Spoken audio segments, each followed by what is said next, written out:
स्वागत है बच्चों आपका। अब एक्सरसाइज 1.3 का प्रश्न है कि देखिए मोस्ट इंपॉर्टेंट है कि सिद्ध कीजिए कि √5 एक अपरिमेय संख्या है। ठीक है, तो इसका हम उल्टा मानते हैं। क्या मानते हैं? उल्टा, कि माना √5 एक परिमेय संख्या है। परिमेय संख्या है। जब इसको परिमेय संख्या लिखा तो आप लिख सकते हैं आगे इसलिए हम दो सह अभाज्य संख्याएं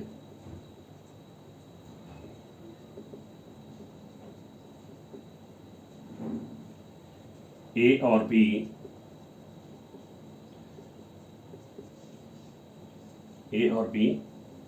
ब्रैकेट में लिखेंगे आप बी बराबर नहीं 0 है, ज्ञात कर सकते हैं जहां ए और बी क्या है आपके? ए और बी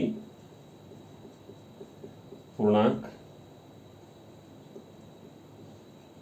हैं। और एक बात ध्यान रखना, जब आपने इससे अभाज्य संख्या कही तो यहाँ पर इनका जो सार्वगुणनखंड होता है एक होता है, ये ध्यान रखना, या HCF जो होता है एक होता है। तो आप लिख सकते हैं कि अतः ए और बी का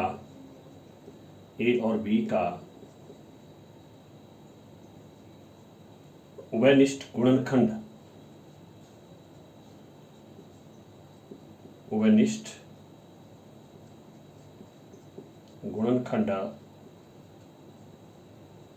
केवल एक है। एक के सिवाय इसका कोई गुणनखंड नहीं होगा। क्यों? देखिए ए हो गया ए गुणा एक, ठीक है, बी गुणा एक, क्योंकि एक तो सबका गुणनखंड होता है। कोई भी संख्या या कोई भी पूर्णांक है उनका गुणनखंड एक जरूर होता है। तो यहाँ पर अगर आप ध्यान से देखेंगे तो देखिए इसका सार्वगुणनखंड क्या आ रहा है? इनका एक आ रहा है। तो इसलिए इसका जो है उभयनिष्ठ गुणनखंड केवल एक होगा, एक है, यानी कि HCF इसका एक होगा। ठीक है, तो अब आप लिख सकते हैं इसलिए √5 बराबर है। जब परिमेय संख्या की बात आती लिखने तो परिमेय संख्या को कैसे लिखते हैं आप? अंश बटा हर। तो पहला पूर्णांक हमने ए माना तो ए अंश में जाएगा और बी जो है हर में जाएगा, ये ध्यान रखा आपने। अब ये प्रश्न ऐसा है कि इसके हर में एक के सिवा कोई पूर्णांक नहीं लिखा हुआ, क्योंकि इसके हर में एक होता है। अगर सीधा एक या दो, एक के बाद 2 या 3 4 5 6 तो हमने सीधा डायरेक्ट √5 की वैल्यू के लिए फाइंड आउट करनी थी, बस आगे आपने इसका वो परिमेय सिद्ध करनी थी। लेकिन यहाँ हम सिद्ध करने के लिए क्या करेंगे कि इसके अपॉन में आप 1 लगाएंगे, ठीक है, बराबर है a बटा बी, क्योंकि इसके हर में b है और इसके हर में लिखना पड़ेगा एक, और होता है वो। अब देखिए क्रॉस मल्टीप्लाई करेंगे, √5 गुणा बी और बराबर है 1 गुणा ए या a गुणा 1। देखिए √5 गुणा बी और a गुणा 1, तो √5 गुणा बी हो गया √5 बी और बराबर है 1 a। ठीक है, अब देखिए हमारा काम है कि अनरूट हमने हटाना है। यहाँ से क्या करना है? आपने अनरूट हटाना है। अनरूट हटाना, तो अनरूट हटाने के लिए क्या करते हैं आप? दोनों ओर वर्ग लेने पर क्या करते हैं? दोनों ओर वर्ग लेने पर squaring both sides we get. देखिए अब √5 बी इसका वर्ग बराबर है a इसका वर्ग। तो देखिए जब √5 का स्क्वायर करेंगे तो ये अनरूट खत्म हो जाएगा, सीधा आएगा 5, और b का स्क्वायर करेंगे तो b स्क्वायर और बराबर है a स्क्वायर का a स्क्वायर। तो आप इसको समीकरण 1 लिख सकते हैं। देखिए अगर जिनको नहीं आता तो आप देखिए ध्यान से, √5 b स्क्वायर का मतलब क्या है? यहाँ पर इसका मतलब है कि √5 b को 2 बारी, स्क्वायर का मतलब इसको 2 बारी। अब देखिए √5 क्या बन जाएगा? पेयर बन गया तो 5 आ गया, और b किन हो गया? b square. ठीक है, ओके, ये हो गया आपके पास समीकरण 1, इक्वेशन नंबर 1। अब आप चाहो तो यहाँ से आप b की वैल्यू फाइंड आउट कर सकते हैं कि b स्क्वायर, इसलिए b square is equal to a square, ये 5 गुणा करा तो ये चले गया बट्टे में। अब देखिए इसका मतलब क्या है कि a स्क्वायर अपॉन 5 क्या करेंगे? स्क्वायर को डिवाइड करेगा। तो आप लिख सकते हैं कि इसलिए 5 a स्क्वायर को विभाजित करता है।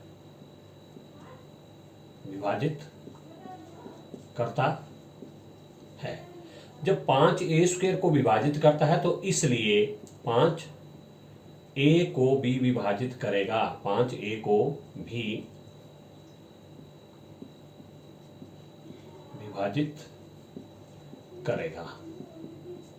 ओके, क्यों? क्योंकि ए स्क्वायर जो है ए गुणा ए बना, तो इसका मतलब क्या है, जब 5 ए स्क्वायर को डिवाइड कर रहा है तो इसलिए 5 ए को भी विभाजित करेगा। तो आप आगे लिख सकते हैं अतः ए बराबर है, ए बराबर है, हम 5 गुणनखंड आया इसके, नहीं कि 5 इसको भाग करा तो ए बराबर है 5 सी लिखेंगे हम। अतः ए बराबर है 5 सी हम लिख सकते हैं, जहां सी क्या है आपका पूर्णांक है, सी क्या है पूर्णांक है। ओके, जब हमने अब ए लिखा, देखो 5 सी, क्योंकि ए को 5 जो भाग कर रहे हैं लिखा हमने कि ए बराबर है 5 सी। तो अब क्या करना, हमने ए का मान कहाँ डालेंगे आप समीकरण 1 में, तो आप लिख सकते हैं, इसको आप लिखना चाहो तो इसको आप समीकरण 2 लिख सकते हैं यहाँ पर। तो आप लिख सकते हैं इसलिए ए का मान समीकरण 1 में रखने पर या प्रतिस्थापित करने पर, वो आपकी मर्जी है, रखने पर, ए का मान समीकरण 1 में रखने पर। तो इसलिए देखिए समीकरण 1 हमारे पास ए, तो आएगा इसलिए 5 बी स्क्वायर बराबर है ए। देखिए ए की ना है हमारे पास 5 सी, तो ए नहीं हम लिखेंगे, ए की जगह है 5 सी और इसका स्क्वायर। ओके, ये देखिए ए की ना है 5 सी, तो ए की जगह लिखेंगे हम 5 सी इसका स्क्वायर और 5 का 5 बी स्क्वायर का बी स्क्वायर बराबर है 5 का स्क्वायर 5 पंजे 25 और सी का स्क्वायर सी स्क्वायर।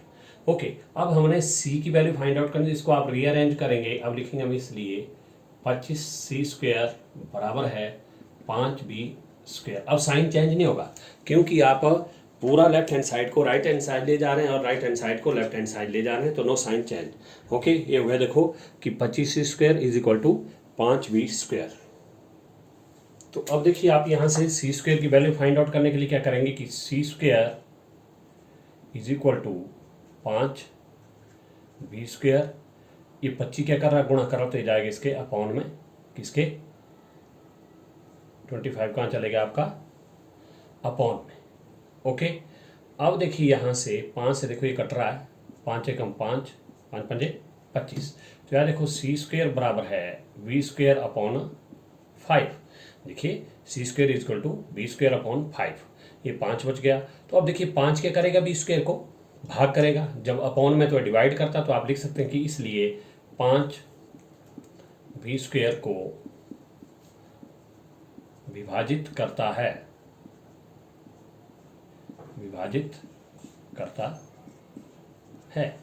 अतः आप लिख सकते हैं, क्या कि 5 जब बी स्क्वायर को डिवाइड कर रहा तो इसलिए 5 बी को भी विभाजित करेगा, बी को भी विभाजित करेगा। तो ये हो गया आपका समीकरण 3। देखिए समीकरण 1 में कहा था कि 5 जो है, सॉरी 2 को 5, देखिए यहाँ पर 2 में क्या 5 ए को विभाजित कर रहा है, और यहाँ पर आया हमारे पास 3 में कि 5 बी को विभाजित करता है। तो इसलिए यहाँ पर क्या हो गया आपका कि आप कह सकते हैं कि यहाँ पर ए, और देखिए 5 ए को विभाजित कर रहा, तो इसका मतलब क्या है, 5 जो है ए का गुणनखंड है, वही चीज़ यहाँ पर आ रही कि 5 बी को विभाजित करेगा, तो इसलिए 5 क्या है, बी का गुणनखंड है। तो आप लिख सकते हैं कि 2 और समीकरण 2 और 3 से प्राप्त होता है कि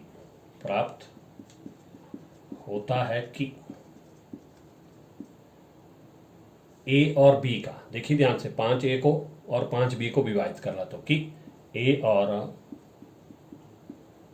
बी का उभयनिष्ठ गुणनखंड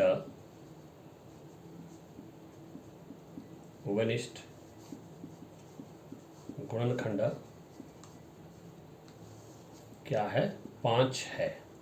जबकि हमने शुरू में ही कहा था कि ए और बी का उभयनिष्ठ गुणनखंड क्या होगा, केवल 1 होगा, लेकिन हमारे पास यहाँ पर क्या आ गया, उभयनिष्ठ गुणनखंड इनका 5 आ गया। क्या आ गया, उभयनिष्ठ गुणनखंड 5 आ गया। तो इसलिए आप आगे लिख सकते हैं कि इसलिए पर हमारे पास क्या होगा कि 2 और 3 से कम एक उभयनिष्ठ गुणनखंड इसका 5 आया, परंतु ये इस तथ्य का विरोधाभास है। क्या है? इस तथ्य का विरोधाभास है।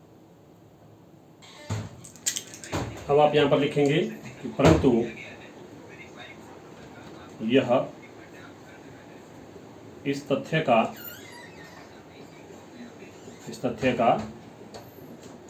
विरोधाभास है कि ए और बी का उभयनिष्ठ गुणनखंड कितना था हमारे पास? केवल एक है। क्या था?